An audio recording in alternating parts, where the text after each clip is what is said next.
Cloaked, issue number 4. This is the finale of this book if you wanted a gun-toting Batman Punisher boy.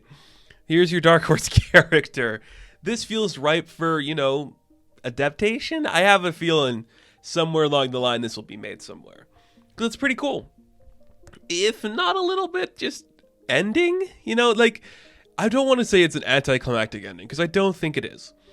It's very much in tone with what we were thinking this book was going to be, or what I was thinking at least. Very interesting. A very creative book. Definitely a take I wouldn't have thought of, but cool. So we're looking back 19 years ago. We see that the Commissioner Gordon character, who was the commissioner, is now the mayor of the city, and all these reporters are asking him, what do you think about, the Sentinel? Where is he? Why isn't he even operating for a bit? Why do you, support him? He's like, well, crime's been down, violence is down, public approves of his actions, I support him. I don't know what happened to him. I don't know where he went or what he's doing. All I know is that he's gone, and you see the mayor is just kind of, avoiding all these questions that could potentially lead to his own hazard. Then we see that Jake in the present day goes to talk to a man named Bob Erickson. He used to work with Gale on the force, and basically he's an old cop that kind of got, just retired early from the service because people were pinning him on certain stuff. So he remembers working a case a few years back when he was going by the Sentinel, but everyone was calling him the Reaper back then. They found this big drug deal went down, and there's all these people just standing around. And Bob went to talk to one of the reporters. He's like, look, there's a lot of drugs on the street, a lot of stuff happening. Then some gun shops went off, and then everyone turns back to see that the Sentinel was looking down at the corpse of this guy after the gunshots, and there was a gun on the ground. But the thing is, you didn't see the gun on the ground until the Sentinel shot. So Erickson was he did it, right? He clearly shot that guy. He said it was self-defense, but it wasn't self-defense. The guy was already broken. And he's like, they covered it up, and something happened in there, and I put it in the files, and it went nowhere. And then with all that, nothing happened. So I got, kicked off the force for going against my superiors, and that's where I am. He's like, dude, I can't answer anymore. It's all we got. You gotta go.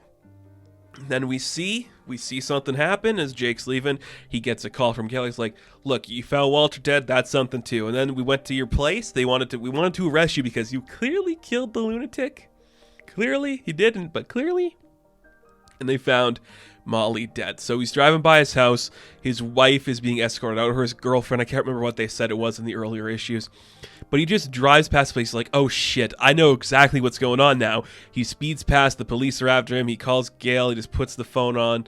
He's like, okay, here we go. He walks into the house, and there's Mr. West sitting there ready to talk to him. And I called it. I said this issue 1. You are playing with the tropes. Here's an old man literally named Mr. West after Adam West, obviously. And he's like, okay, dude, so you got all the information for me? And it's just Jake spilling the beans about what he's found. He's like, so I had this theory going around, and I was cooking with it. If you just, go with me for a little bit on this. Say this, Sentinel guy wanted to get his public image up there. And, maybe he wasn't the best person. He was kind of a criminal. He did some bad things, and maybe he was just a different type of criminal. A guy that beat up criminals but helped out certain people in a way. Maybe in order to, get off on these good deeds, he had a little help from people inside. Maybe, the mayor was a part of his team. Maybe the police chief was a part of his team. So his image in the public consciousness wasn't against the stuff there. When that all comes together, everything works out okay. But maybe there were some people that saw the bad stuff that the Sentinel was doing, but he could never identify who they were. And then suddenly, the myth started to switch from the Sentinel to the Reaper. Suddenly, the world started to view this guy as a bad guy. Maybe that's what I'm getting at here. Let's say this entire charade was an inside job. Let's say everything you had me looking for was just to tie up your own loose ends. That makes sense? It's like, of course it does. I guess you figured it all out.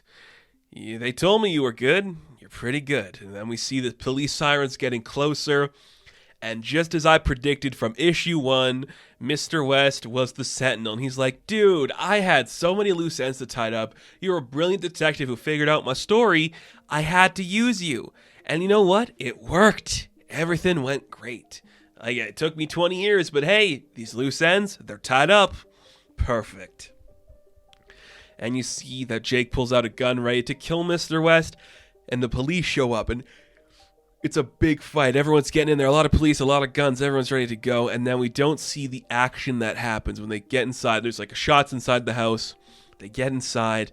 We cut to 6 months later where the mayor is unveiling a statue to Sentinel. We see a young man crying. He's like, man, he was so great. And this person touches him. He's like, he sure was, son. The city owes him a great debt. He was much more than a hero. More than anyone will ever know. And the man walks away. And we see the man that's walking away is Mr. West. So Jake's dead? Question mark? I guess. Interesting. And the book ends of just like a statue of the Sentinel. And I'm sitting here and I'm just thinking, what an interesting take on Batman this is. Just like, what if... Just go with me for a second. Like Mr. West went with Jake Stevens. Go with me for a second on this idea. What if Batman was an inside job from like Bullock and Nakano and, Gordon, where this guy stopped the bad crime by doing crime himself? That's essentially the take here. What if everybody who knew the truth about Batman, the Vicky Vales, the Dick Graysons, the Jokers of the world, wanted to tell the truth, but no one would listen to them? That's essentially what we're saying. Very interesting take. I don't hate it. If anything, this final issue feels like it could have used an issue 5 just to like wrap up this story a little bit smoother, but I did enjoy it. It's a really fun read, and it took itself to a very interesting direction that I was actually a fan of. So Cloaked is this really interesting idea I don't hate. And that's kind of a cool thing. Like, I went into this book with no expectations. I'm like, it's a Batman analog. Let's see what you got. And you gave me a really interesting story that kind of like plays with like the psychology of a Batman character if he were a killer. That's a fun area to explore, and it did some very creative stuff. It did feel like it was a rushed ending, and it doesn't have like a clear message at the end where it's like, look at the bad you have to do in order to do good. It was just more like, sometimes you gotta be bad and people will respect you for being bad. I'm like, that's not the message I'd be putting forward, but I will commend you for actually having a message, I guess. That's kind of cool. Fun book. Interesting idea. Interesting premise that I think worked okay. So Cloaked, issue number 4, I'm going to give a 7 out of 10. Now, thank you guys for watching this review. Be sure to like and subscribe to the channel. As always, you can check me out on Instagram, TikTok, and Twitter, and I will catch you in the next one. Have fun, stay safe, good luck.